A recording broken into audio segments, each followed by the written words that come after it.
Hi everybody, আসসালামু আলাইকুম। কেমন আছেন সবাই? আশা করছি সবাই ভালো আছে। নতুন আরেকটা ব্লগে আপনাদেরকে স্বাগত। চলুন তাহলে ব্লগটা শুরু করা যাক। অনেকদিন পর একটা ব্লগ ভিডিও নিয়ে আসলাম।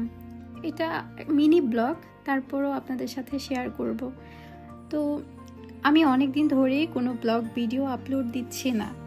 তো আপনারা প্রায়ই সবাই আমাকে কমেন্ট করতেছেন যে আপু কেন ব্লগ বানাচ্ছ না, তোমাকে খুব মিস করি, নতুন ব্লগ দাও। অনেক দিন ধরেই আমি ইউটিউবে ইনরেগুলার হয়ে গেছি। তো এখন চেষ্টা করব, আশা করি ব্লগ শেয়ার করার জন্য। ও হ্যাঁ, বলাই তো হয় নাই আমরা কোথায় যাচ্ছি। আমরা চলে আসছি বসুন্ধরা শপিং কমপ্লেক্সে, একটু শপিং করার আছে, তো তাই ভাবলাম আপনাদের সাথে শেয়ার করি। তো শপিংয়ে চলে আসলাম, আর রাস্তাঘাটে প্রচণ্ড জ্যাম ছিল। আমার তো বাসা থেকে এখন বের হতে ইচ্ছা করে না।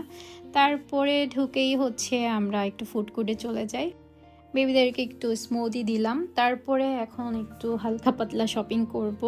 তো চলে আসছি জ্যোতি শাড়ি শপে। ওনাদের শাড়ির কালেকশনগুলো বরাবরের মতোই আমার ভালো লাগে, তাই আমি এখানেই আসি।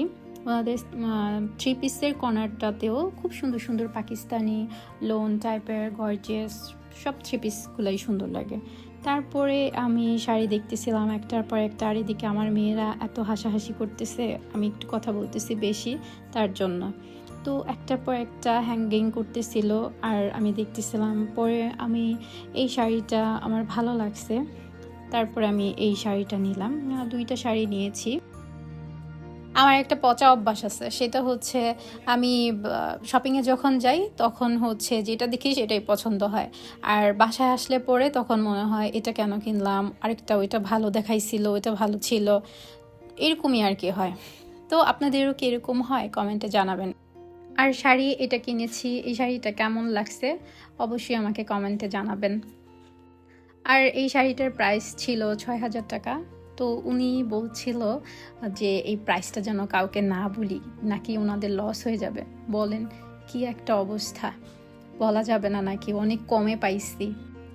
এরপর বেবিদের জন্য কেনাকাটা করেছি, আর ওটার ক্লিপস নেওয়া হয় নাই কারণ অনেক ঝামেলা ছিল। তারপরে ফুড কোর্টে চলে আসলাম আবার। তো এখন আমরা একটু খাওয়া দাওয়া করব। তো আমার ভাই খাবারগুলো নিয়ে আসছে, সার্ভ করে দিচ্ছে। আমরা অর্ডার করেছিলাম বেবিদের জন্য স্যাপ বার্গার, তারপরে একটা প্লেটার ছিল, গ্রিলের প্লেটার, সাথে লুচি ছিল। কিন্তু দেখেন লুচিগুলা এত বড় বড়, মানে মনে হয় কি রুটি ভাইজা দিচ্ছে, এরকম লুচি এরকম হয়, এত বড় বড়।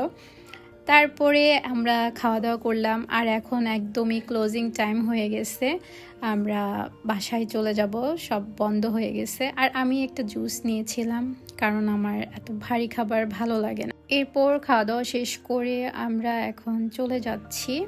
আর এদিকে আমার ছোট মেয়েটা এত দৌড়াদৌড়ি করতেছে, যাবেই না, আরও খালি জায়গা পেয়ে আরও বেশি দৌড়াদৌড়ি করতেছে। তো এই ছিল আজকের ব্লগ। ভালো থাকবেন সবাই, দেখা হবে নেক্সট আরেকটি ব্লগে। আল্লাহ হাফেজ।